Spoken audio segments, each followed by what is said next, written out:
আবার সুস্থ স্বাভাবিক জীবনে ফেরার স্বপ্নে বিভোর হয়ে চিকিৎসার উদ্দেশ্যে ভারত রওনা হয়েছেন সিলেটের আবুল হাসান।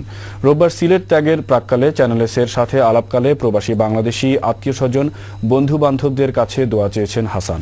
ভারতের চেন্নাইয়ের অ্যাপোলো হাসপাতালে আগামী মাসে অপারেশন হবে হাসানের। সিলেট থেকে লিটন চৌধুরী ক্যামেরায় বিস্তারিত জানাচ্ছেন মঈনুদ্দিন মঞ্জু।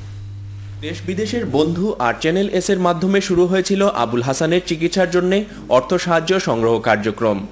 প্রবাসীদের নিঃস্বার্থ ভালোবাসায় অর্থের সংস্থান হয়েছে। এখন শুরু হচ্ছে হাসানের চিকিৎসা। সবার কাছে শুভকামনা ও দোয়া নিয়ে রোববার সিলেট ত্যাগ করেছেন হাসান। আমার আগে আর্থিক সমস্যা আছিল, এখন আপনারা সবার বিদেশি যারা আছেন না, যারা ব্রিটেনবাসী আছেন, সকলের সহযোগিতায় আমার আর্থিক সমস্যাটার সমাধান হয়ে গেছে।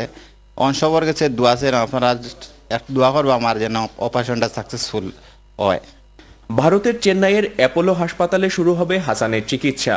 সিলেট ত্যাগের আগেও বারবার সবার প্রতি কৃতজ্ঞতা জানালেন হাসান। যারা আমার হেল্প করছেন, যারা ব্রিটেনবাসী যারা আছেন, যারা বাঙালি কমিউনিটির লিডার যারা আছেন, আমার ওয়েল উইশার যারা আছেন, এমসি কলেজের প্রাক্তন স্টুডেন্ট হোক, আমার জুলজি ডিপার্টমেন্টের স্টুডেন্ট হোক, বন্ধু বান্ধব সবাই কাছে আমি কৃতজ্ঞ। আমি সবার কাছে দোয়া চাইলাম। হাসানকে কিডনি দেওয়ার জন্য সঙ্গী হয়েছেন তার মা। যাওয়ার আগে সবার কাছে দোয়াটাও চেয়ে নিলেন তিনি।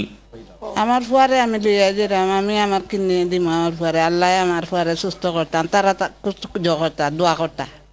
বিদায় বেলায় হাসানকে শুভকামনা জানালেন তার স্বজন এবং সেভ হাসান আপিল সিলেট টিমের সদস্যরাও। আল্লাহ যারা আমার ফুয়ারে সাহায্য সহযোগিতা করছেন তারা কাছে আল্লাহ কাছে শুকরিয়া আদা করলাম।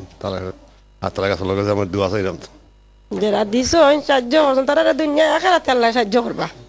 আমার বাইফুত করে আল্লাহ দিয়া সেই হাসান আপিলের পক্ষ থেকে আমরা সবে দোয়া করাম যাতে আমরার বন্ধু আমরার ভিতরে আবার ফিরিয়ে আইতো। সোমবার ভারতের চেন্নাইয়ে পৌঁছেছেন হাসান এবং তার মা। সেখানে 1 মাস ডায়ালাইসিসের পর তার কিডনি ট্রান্সপ্লান্ট করা হবে, আর এজন্য হাসানকে 2.5 মাস অবস্থান করতে হবে ভারতে। Moinuddin Manju, channel S news, Sylhet.